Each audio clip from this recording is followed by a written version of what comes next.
Hello, friends. I'm Abby, and today I will be telling you all about my July TBR.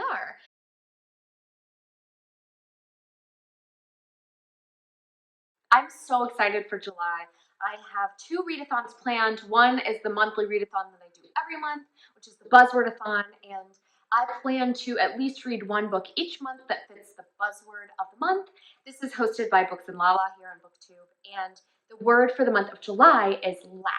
So the first book I'll be picking up with last, and the title is One Last Stop by Casey McQuiston.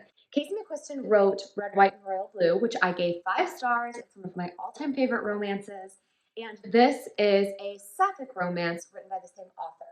Now, this romance does have a little bit of a twist because it is also considered sci fi. So, the story is all about August, who moves to New York City and kind of decides that the way to be practical and to move past her childish fantasies about like time travel and romance and magical worlds existing is to just be alone, be on her own for a while. So she gets this job working at a like pancake diner in New York, and she has to take the subway every day to and from work. And on the subway, she meets Jane. And Jane is the best part of her subway trip, but there is a problem because Jane is stuck on the subway and is from the year 1970. So definitely a little bit different from the romances that I've read before, but I love the twist and the added like story elements that were added into Red, White, and Royal Blue that really just elevated the romance for me. So I think that I'm going to feel the same way about this one, and this was one of my most anticipated books of the year, so I definitely cannot wait. And then the second book and the last book that I'm planning, last, no pun intended. The last book that I'll be reading for Buzzwordathon is The Last Magician by Lisa Maxwell. Now, I actually don't know a whole lot about this, but a couple people on BookTube I've seen talk about it and have really liked it. I know the third book in this series came out this year, so I figured it was time I picked it up because it is a young adult fantasy, and I absolutely love young adult fantasy. So let me tell you what the story is about, although I don't know a whole lot, so look the story up if you want more information about what it's about. But it is, from what I understand, a young adult fantasy all about this girl who can kind of manipulate time, I believe. And she lives in modern day New York. That's a similarity. And she is like really interested in this group of magicians. And she is a thief. So she's kind of been like raised to steal magical artifacts. And so she is being sent back in time to the year 1901, I believe, or 1902. 1902 to steal an ancient book that contains the secrets of the magicians. So it sounds very, very interesting. I love magical elements and like actual magic in my young adult fantasy. So I think that I'm really gonna love it. It's set in New York City in 1900s, which I think is really interesting. And I'm just excited. It sounds like a historical fantasy, maybe a little bit of a romance, if I remember correctly. And it says it has gangs and secret societies, so it sounds right up my alley. Next, let's talk about the second readathon I'll be doing, which is Summerween, hosted by Olivia Reads a Latte and Gabby Reads here on BookTube. I did this last year. I did Winterween hosted by them, and I cannot wait to do the second round of Summerween because it is just such a fun element of adding a little spookiness to my summer. So there are 5 prompts for this readathon, although one of them is kind of like a bake something or make a drink that goes along with your book. And so I do have 5 books that I'm hoping to read, although the 5th prompt is just kind of a bonus one. I picked a book to go along with like a spooky drink and a spooky read. So I'll tell you all about my prompts. Obviously, the first prompt is to bake something and or create a drink to go with your spooky read. And so I'm planning on reading The Maidens by Alex Michaelides for this. And I'll be making a drink or a baked good that goes with this book.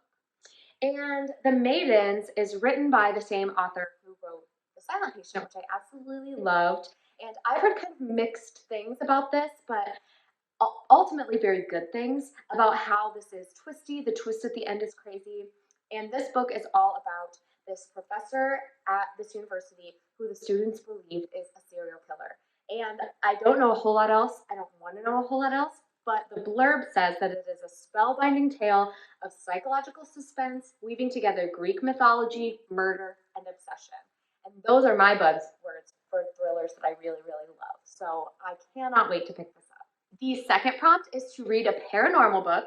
And so I picked up Horror Store by Grady Hendrix. Grady Hendrix wrote the Southern Book Club's Guide to Slaying Vampires, which I gave 5 stars. I absolutely loved it. And this seems kind of like a parody novel on IKEA. I think it's going to be a little bit campy, but this book is all about this store called Orsk, which is, as you can probably tell, kind of a parody of IKEA.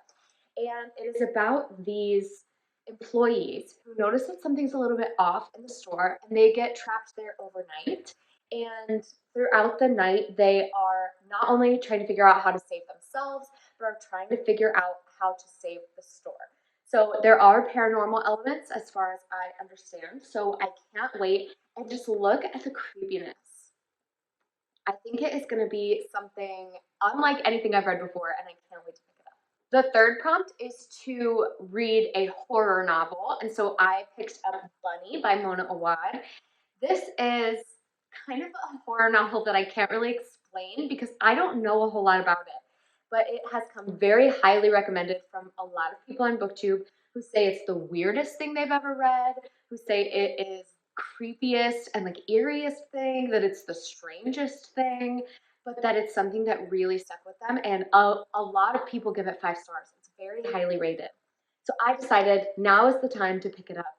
But this book is all about this group of girls on this college campus who are kind of the mean girls. This book is kind of like a Mean Girls vibe book where these girls call each other Bunny and they have their own little crew, but something is off about them. And so the main character in this book, Samantha, is kind of an outsider, but she gets an invitation to join this group. She joins it and is trying to figure out all the weird things going on.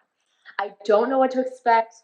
I have no expectations really. So I'm just excited to pick it up and be maybe a little bit creeped out. The fourth prompt is to read a book in the dark. So I'm planning on reading Fangs by Sarah Anderson. And this is a graphic novel that is all about the relationship between a vampire and a werewolf. And I think it is less of a spooky read and more of kind of a cozy exploring the relationship between these two characters in kind of let us see what like modern day romance would look like, what day-to-day romance would look like in this kind of relationship. I'm so excited. I think it's going to be short and sweet, and I think I can have a lot of fun just like curling up in the dark and reading this book in one sitting. I can't wait. I think it's going to be fantastic. And Katie Colson on BookTube actually gave it 5 stars, I think, recently. So I got this recommendation from her, and I can't wait to pick it up. And then last but not least is the prompt to read a book with orange and black on the cover. And so I'm planning on reading Survive the Night by Riley Sager, which is very kindly sent to me just today by one of my dear friends, Cole. So I can't wait to read this. I'm so excited. But this book is all about this girl who is trying to get a ride home from college, I believe. It's November 1991, and this college student, Charlie is trying to get home to Ohio, and she meets this man, Josh, who decides, hey, I'll give you a ride to Ohio. I'm headed that way too. And slowly throughout the night, Charlie starts to think that Josh might be this serial killer that is known to be on the loose. So it definitely sounds scary. It's a book that takes place in one night, which I have really, really loved thrillers in the past that do this. Thrillers like No Exit. And I have read all of Riley Sager's backlist. So this is the newest release from him. And this is one of my most anticipated books of the year. And I'm just so happy to have it in my hands. And obviously it has orange and black on the cover and on the spine. So this will definitely be my choice for that prompt. And I could not have made a better choice in my own opinion. Next, I have a couple books that I plan to take with me on a beach vacation that I'm going on at the end of July. And these books I think are going to be perfect to read at the beach. And the first one is Beach Read by Emily Henry. And now before you comment, I know that this is sad and that a lot of people think that it is titled because it implies that it's like a light, cozy romance to read on the beach. I know that's not what I'm getting, but I couldn't resist reading this on the beach since it's called Beach Read. I can't wait to pick this up. Now, I know that this book is about two authors. It is about Augustus and January. And January is a romance author. Augustus writes literary fiction. Both of them are kind of in a writer's block. So they both decide to take a vacation. And at this vacation, they are next door to each other. And they're both obviously having trouble writing. They aren't really getting in the groove. So that they decide to switch genres. So January is going to write literary fiction for August, and August is going to write a romance for January. And I think it's going to be a romance that really sticks with me. Lots of people loved this book, and I'm really hoping that I'm the same way. The other book I really want to pick up at the beach is Malibu Rising by Taylor Jenkins Reid. This book is so highly anticipated for me. I have previously read After I Do by Taylor Jenkins Reid, gave it 5 stars. Daisy Jones and the Six, gave it 4 stars, and The Seven Husbands of Evelyn Hugo, which I gave 5 stars. It's one of my favorite books of all time. And this book actually follows one of the characters from The Seven Husbands of Evelyn Hugo, McRiva. So this story is all about the Riva family, and it really focuses on the 24 hours that these 4 Riva siblings, so McRiva's children, they are having this annual house party at their house in Malibu, and the night follows all 4 siblings as their lives change forever by the end of this 24-hour period at the end of the house party.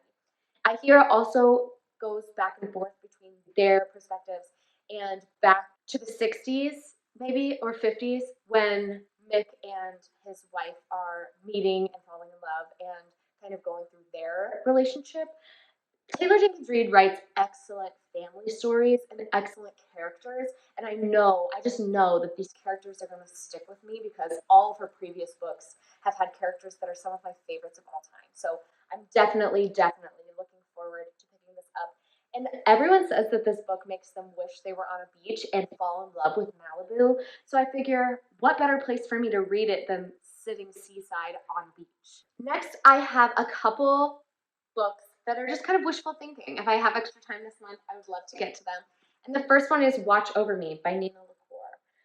Meg with Books recommended this recently and said that it was a wonderful summer read. It is fairly short, and I'm very excited about it. The story is about a girl named Mila who has really had a tough time. She graduates from college and she just isn't sure what she wants to do. So she takes this teaching job in this kind of remote town, and she's living out on this farm.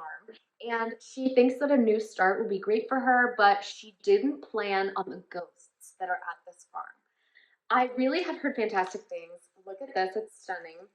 And I've heard it's weird, I've heard it's strange, but that it's really fast paced and easy to get through. So I definitely think I want to try to get to this sometime this summer because I've heard great things and I want to know what all the hype is about. The next book I hope to get to is In the Quick by Kate Hope Day.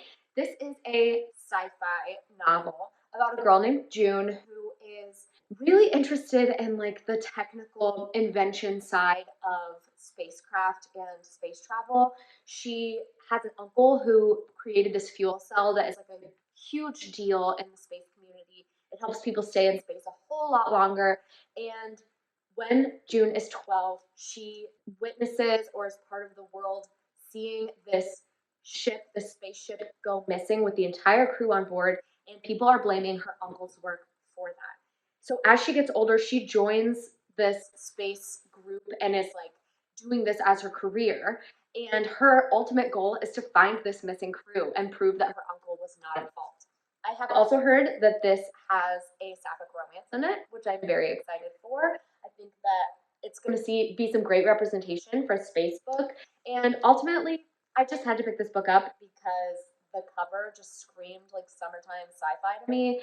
I had to get it. And last but not least is Kantoras by Carolina de Robertis. And I actually didn't know anything about this book when I picked it up. I just saw people on Instagram, on Bookstagram, praising it so highly that I thought, you know what, I have to know what it's about. And obviously this cover is summery, so I was like, you know what, I'm going to pick it up. And it, after reading the synopsis, it's not at all what I expected from this book, but ultimately it's set in like war-torn Uruguay, and it is set in a time, I believe, in the 1970s.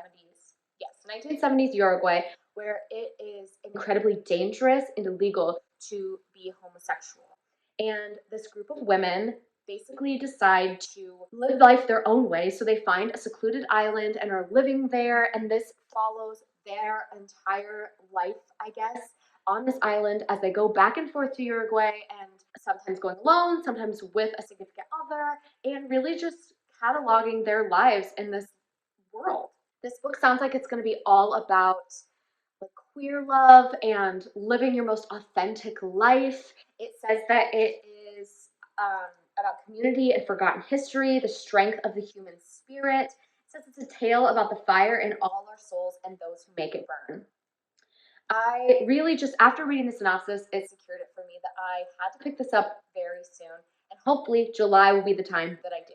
Thank you all so much for watching. Please like, comment, subscribe, share this video with anyone who you think would enjoy it. And I will see you next time. Bye, friends.